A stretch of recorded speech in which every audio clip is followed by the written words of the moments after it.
अनेकांच्या पोटातील ओठावर येणाऱ्या गुपितांची बिनधास्त मांडणी करणारं बातमीपत्र। प्रतिस्पर्धी उमेदवार बद्दल आदर व्यक्त करणं हे भारतीय जनता पक्षाला माहिती नाही। सुप्रिया सुळे यांनी समोरच्या उमेदवारांबद्दल आदर व्यक्त केलेला आहे। याचा अर्थ त्या निवडणुकीत स्पर्धा नाकारायचं असं नाही, त्या पूर्ण क्षमतेने लढतील आणि विजय होतील। फक्त घरातील प्रतिस्पर्धी असल्यानं त्यांनी आदर व्यक्त केला, जी आपली भारतीय संस्कृती आहे। जागांविषयी पूर्णपणे निर्णय झालाय, तिढा सुटलाय। फक्त 1-2 जागांबद्दल चर्चा सुरू आहे। निलेश लंके लोकांमधील नेते आणि लोकांसाठी झटणारे नेते आहेत आणि लोकांनीच त्यांची उमेदवारी हातात घेतली। निलेश लंके यांचा एकतर्फी विजय होईल। 2.5 वर्षात काय केलं ते आम्ही नक्की सांगू। कोरोनाच्या काळात कोण पुढे होतं? निलेश लंके होते। आदर व्यक्त करणं हे भारतीय जनता पक्षाला माहिती। सुप्रियाताईंनी समोर उभा राहिलेल्या उमेदवाराबद्दल त्यांची उमेदवारी घोषित झाल्यानंतर आदर व्यक्त केलेला आहे। याचा अर्थ त्यांनी निवडणूक मध्ये स्पर्धा करायचं नाकारले असं नाही, त्या पूर्णपणाने पूर्ण क्षमतेने इलेक्शन करणार आहेत आणि त्या विजयी होतील।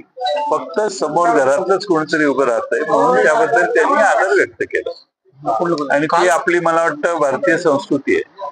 काल उद्धव ठाकरेंनी असे वक्तव्य केले की जागा वाटपाचं दोन्हीकडे महायुती आणि आघाडीत पण आहे। आता प्रश्न विचारले की आता काय जो निर्णय होता 2-4 दिवसात होईल, आता जागा वाटपाचा विषय डायरेक्ट 2029 ला असेल, म्हणजे महाविकास आघाडीत हा विषय मिटलाय का? आता जवळपास मिटलेला आहे। 1-2 जागांच्या बाबतीत समज गैरसमज दूर होतील आणि आम्ही सगळे कामाला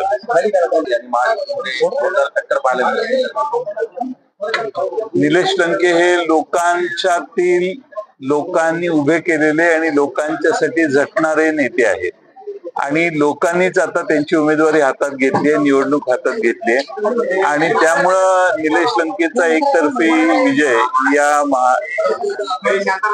अहमदनगर लोकसभा मतदारसंघात दिसेल। विकास कामांचं अजेंडा घेऊन आम्ही महायुती करणार असं बोललं जातंय। महाविकास आघाडीकडे बोलायला काहीच नाही, त्यांचं 2.5 वर्षात तुम्ही काय केलं असंही खासदार सुरू 2.5 वर्षात काय केलं ते आम्ही नक्कीच सांगू। 2.5 वर्षात कोरोनाच्या संकटाला तोंड देताना सगळ्यात पुढे कोण होते? निलेश लंके होते। महाराष्ट्र सरकारने देशात कामगिरी सर्वोत्तम कोरोनाच्या काळात केली। देशात सगळ्यात पहिल्यांदा आम्ही सत्तेत आल्यावर पवार साहेबांनी जी कर्जमाफी केली, त्यानंतर दुसरी मोठी कर्जमाफी ही उद्धव ठाकरेंच्या नेतृत्वाखालील आमच्या सरकारने महाराष्ट्रातल्या जनतेला केली। त्यामुळं आम्ही बऱ्याच गोष्टी केलेल्या आहेत आणि त्या निवडणुकीत आम्ही सांगू। खरा मुद्दा हा आहे की नगर दक्षिण लोकसभा मतदारसंघात 5 वर्षात दुष्काळी भागाला न्याय न देता आलेला नाही। त्या बाबतीत संसदेत किती वेळा आवाज उठवला, देशात या मतदारसंघाचे प्रश्न संसदेत किती वेळा मांडण्यात आले, देशातल्या फार गंभीर घटना घडत असताना या मतदारसंघातून देशात काय आवाज उठवला गेला, या सगळ्याचा हिशेब आता महाराष्ट्र या मतदारसंघातली जनता आता करायला लागली।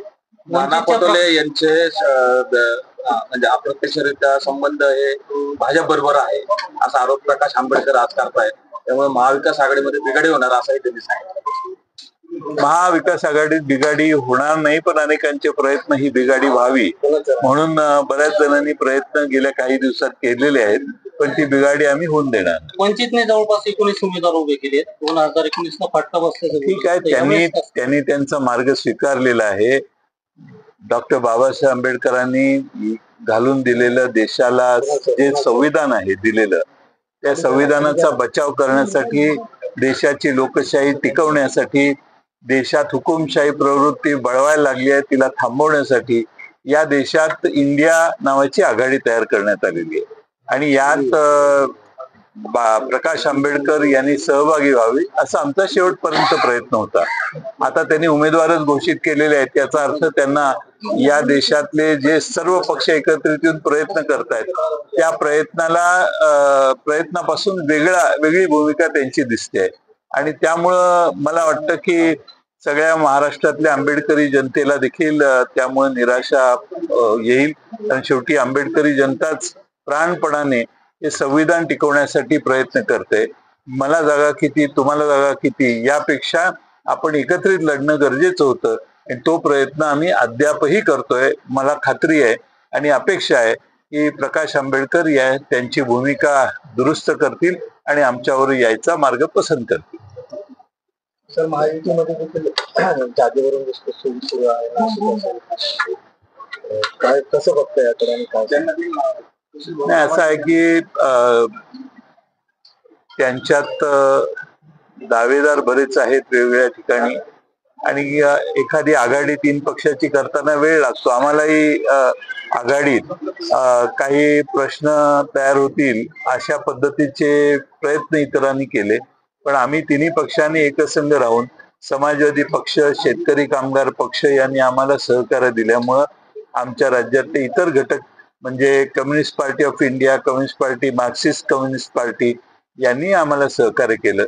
त्यामुळे एक चांगलं वातावरण महाराष्ट्रात आम्ही निर्माण करू शकतोय. आता निलेश लंके तुमच्याकडे आले तर तुम्हाला कसा फायदा होतो? निलेश लंके मनाने देखील पवार साहेबांच्या बरोबर होते. मनाने ते नेहमीच पवार साहेबांचं नेतृत्व मान्य करून काम करत होते. आज ते प्रत्यक्ष फिजिकली आमच्यात येऊन काम करतात आणि बऱ्याच महिन्यांपासून किंबहुना मागच्या 2 वर्षापासून माझी, पवार साहेबांची आणि पक्षातल्या ज्येष्ठ नेत्यांची, अगदी निलेश लंके मधल्या काळात ज्या पक्षात होते त्या पक्षाच्या नेत्यांची देखील इच्छा होती की निलेश लंकेने लोकसभा लढवावी. परंतु आता निलेश लंके आलेले अजून किती आमदार आहेत ते तयारीत आहेत? हळूहळू येथील. निलेश लंकेंनी सुरुवात केलेली आहे आणि मला खात्री आहे की बरेच आमदार द्विधा मनस्थितीत आहेत आणि द्विधा मनस्थितीतले आमदार लोकसभेच्या आधी काही आणि नंतर काही पवार साहेबांच्या नेतृत्वाखाली काम करायला लागलेले दिसतील. बेधडक, निर्भीड, बिनधास्त मांडणी करणारा खबऱ्या लाईव्ह.